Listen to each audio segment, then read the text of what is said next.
September 22ರಿಂದ ಇಡೀ ರಾಜ್ಯದ ಜನರ ಸಾಮಾಜಿಕ, ಶೈಕ್ಷಣಿಕ, ಆರ್ಥಿಕ ಸ್ಥಿತಿಗತಿಗಳನ್ನು ತಿಳ್ಕೋಬೇಕು ಅಂತಕ್ಕಂಥ ಉದ್ದೇಶದಿಂದ ಎಲ್ಲರ ಸರ್ವೆಯನ್ನ ಮಾಡ್ತಾ ಇದ್ದೀವಿ. ಅದು 7ನೇ ತಾರೀಕಿನಲ್ಲಿ ಮುಗಿಸಬೇಕು ಅಂತೇಳಿ ನಾವು ತೀರ್ಮಾನ ಮಾಡಿದ್ದು.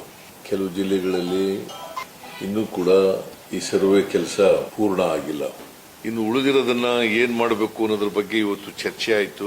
ಅದಕ್ಕೆ ನಾವು ಸರ್ಕಾರ ತೀರ್ಮಾನ ಮಾಡಿದೆ, ನಾಳಿದ್ದು ವರ್ಕಿಂಗ್ ಡೇಸ್ 3 ದಿನ ಇದೆ.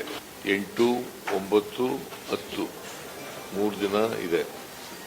ಆಮೇಲೆ 13, 14, 15, 16, 17, 18 ಇಷ್ಟು ದಿನ ಶಾಲೆಗಳಿಗೆ ರಜಾ ಕೊಡ್ತೀವಿ.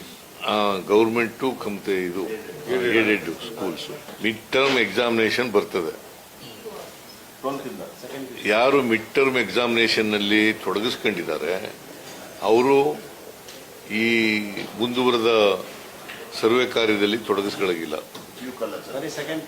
ಸೆಕೆಂಡ್ PUC ಮಾತ್ರ.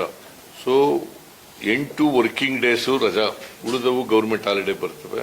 ಒಟ್ಟಾರೆಯಾಗಿ 12 ದಿನ ಸಿಗ್ತದೆ. ಈ 12 ದಿನಗಳಲ್ಲಿ ಸಂಪೂರ್ಣ ಸರ್ವೆ ಕಾರ್ಯ ಮುಗಿಸಬೇಕು ಅಂತಕ್ಕಂಥ ಸ್ಪಷ್ಟವಾದಂಥ ಸೂಚನೆಯನ್ನು ಕೊಟ್ಟಿದ್ದೀವಿ.